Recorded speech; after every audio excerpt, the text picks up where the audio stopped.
Newcastle as well, just while we're on transfers and stuff, they look like they're making a move for Hugo Ekitike. I can't lie. I like the look of Ekitike. Me too. It may even only be from his goal against Spurs, but that goal against Spurs told me so much about him, just how he hits the ball and everything.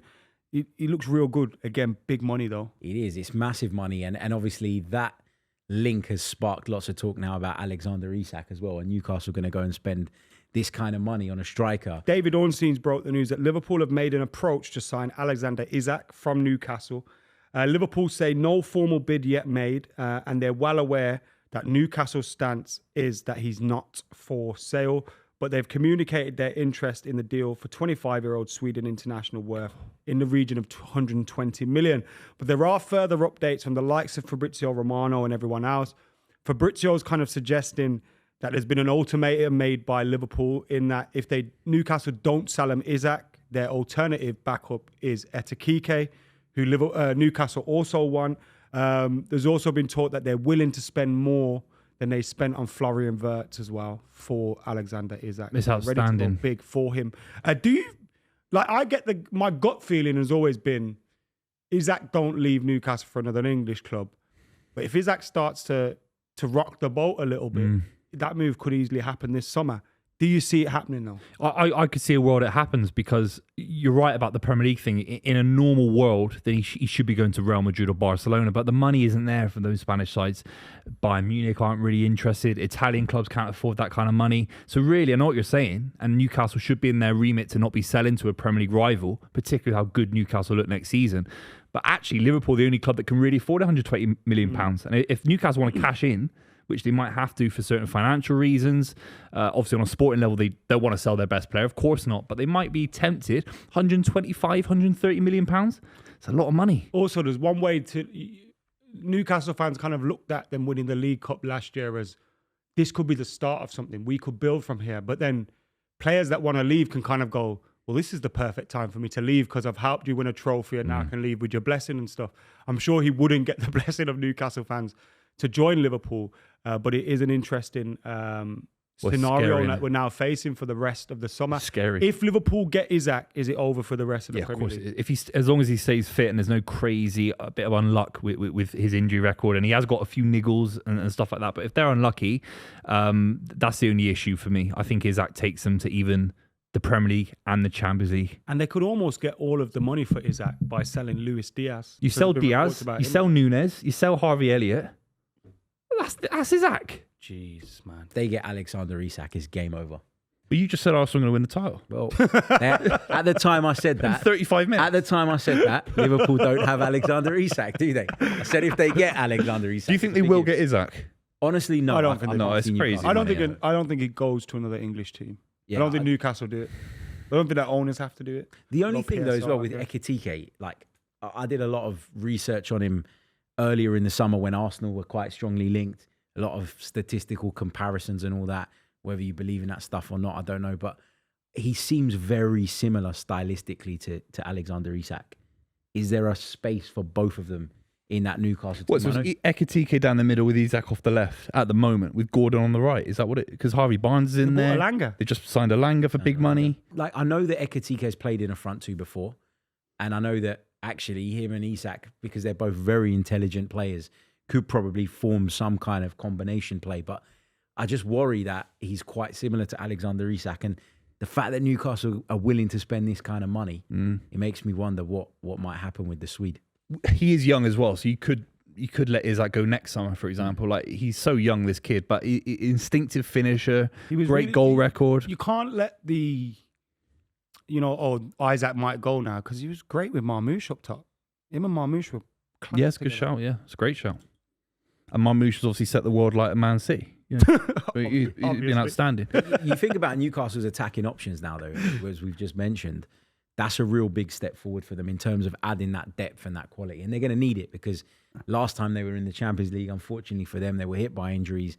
The squad couldn't handle the sort of midweek commitments. And I think in order to take that next step now, they really do need to be active in this market. And they haven't been as active as maybe people expected them to be. Well, they've kept Bruno, they've kept Tonali, they've kept Isak as we're recording. Botman's still there. The keeper's fantastic. Pope. They've kept the whole side basically, haven't they? And they've added Alanga, who I think is absolutely outstanding, dynamic winger that's played at a high level with Forest. Nearly got them into the Champions League last season. Outstanding. Like you think, look, we talked about Chelsea with Cole Palmer and stuff like that. I think their starting 11 is better than Chelsea's if everyone's fully fit. Do you think are they in a title race? It's a good debate for another day, you know. That. Surely. They won a cup against Liverpool. They competed in the Champions League the season before. Obviously, they didn't go that far, but they got a Champions League side and they've added quality to it. It's outstanding. I think these guys should be looking to win the Premier League title. I know it's crazy saying that, but if they all stay fit, why can't they go on a run? Just being able to juggle, like you say, you have to be used to juggling the two tournaments, innit? And if the Champions League takes over and players start get fatigued and stuff, if you haven't been there before, or even as a manager, of course, yeah. Eddie Howe hasn't been there before. Like, it's difficult, isn't it? It is difficult, but the transfer window's heating up absolutely nicely. Why does Luis Diaz want to leave Liverpool so badly? That's the tricky. thing I'm wrestling with in my mind. Also, Bayern Munich is... Look, Liverpool are fantastic and they're league winners and title holders, but you're more guaranteed trophies at Bayern Munich. I think I'd rather stay at Liverpool. I really do. I think Luis Diaz as well, he's such a likeable player. He's clearly got that relationship with the Liverpool fans. He obviously went through all that stuff with his dad and, he came through that. And I think that in part helped him create this amazing bond with them. He's energetic. He's everything that the Anfield crowd absolutely love. And I just think if I was him, I don't know if I'd want to give that up to go to Bayern Munich. I think some players, especially when they arrive in Europe, obviously from South America, like Diaz has, maybe he just wants that trip around. He wants to go to Germany, maybe end up in Italy. Sometimes you see that with players, don't you? It's not necessarily a footballing decision. He just wants a life experience. I mean, Bayern Munich, a massive football club. I think he'll also be looking at maybe some of the signings that Liverpool could still make in the market and think, am I going to even start? I think Gakpo has to start on the left for me, and Salah's obviously always going to start on the right. If Wirtz plays as a false nine, or they sign, let's say they sign a Mateta or an Isak, let's say that happens, suddenly it's like, does he even start football matches? Yeah, I wouldn't be surprised as well if Wirtz at times was used from the left. Which kind of impacts him. Which again, impacts and again, him. this, like you just mentioned, I think he's 29 soon, or in like start of next year, Diaz. So it's his last big contract as well. And if Liverpool aren't going to bump, he's probably seeing how they dealt with Trent, seeing how they dealt with Van Dijk, Salah. And if he can get over to Bayern Munich, all of a sudden they might give him a wage that Liverpool won't. And it's his last big contract. I think we kind of forget that as well. If he signs a deal now for 5 years, this is going to be his last real big contract, isn't it? I thought he was a bit flat last season. I thought at a point he started off quite well, and then his goal scoring wasn't fantastic last season. I don't know if Arne Slot's going to back him in the same way. He fell off the boil a little bit in big games, didn't he, Diaz? If Salah didn't have a great game, most of the time he did, but it felt like Diaz never picked it up in the same way Mane would have a few years prior.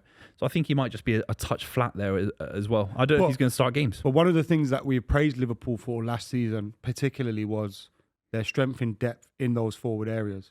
And if you start losing players like Luis Diaz, whilst you have improved probably your starting lineup with Wirtz and all this, if you haven't got that depth on the bench, then part of your strength's gone. Just on Liverpool as well, I'm interested to get you guys' thoughts on whether you think all this change is a good thing. Because if you go back to last summer, we were all looking at it and we were going, they've brought this new manager in, they haven't backed him, they haven't supported him to start building his own team. And he made a few tweaks with the players that they had, and obviously they went and won the league, and deservedly so. Now you're looking at this summer, and you're talking about quite a bit of change now.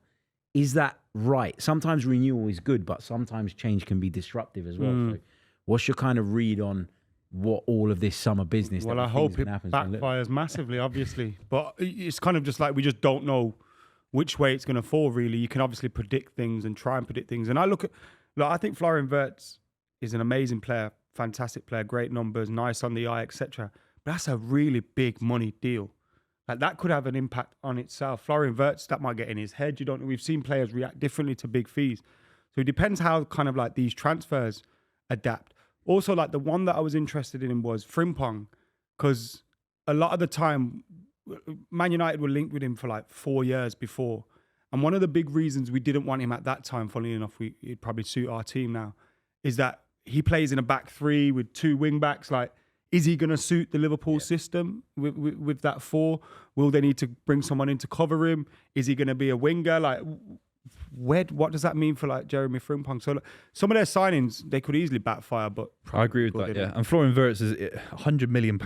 It can style for you. You can't really take him out of the team. You have to play him every game. Really, the minute Arne Slot drops him for a big game, which you might have to if he doesn't perform, the pressure on him's huge. Look at Happened with Grealish Jack as well. Won Grealish, the happened treble, with- and now it's Yeah, he hasn't scored. Maybe even. Pogba You know what I mean? at United or Sanchez at United. All these big transfers with big wages. You have to keep playing them every game. Do you know what I mean? You have to. Like, Is 100 million as big a transfer though nowadays as it was? Like It was 120 million euros, but also like I might be being totally naive here. I haven't watched enough German football. Has he done enough to justify that? Yeah, Like when Paul Pogba went for 90 million, he just won the World Cup, 4 league titles, all this, that, and the other. yeah, Wirtz is outstanding in the Champions League. He's probably the most prodigious young German talent since Mario Götze. Do you know what I mean? That's 10, 15 years. My theory is if he went to Bayern Munich, they pay 60, 70 million for him. Yeah, there's a They see the premium. English There's a teams coming and premium, go, right, we'll double it. I He's don't know. outstanding. He's an outstanding footballer. I think it might be cheaper if he lands. I think it could be If he cheap lands, deal. it looks cheap, but Yeah. let's hope he doesn't. But also, what you said is spot on. The only thing is, you've got a spine of Alisson, Van Dijk. If Kanate stays, Gravenberch, McAllister, Salah, it goes on and on.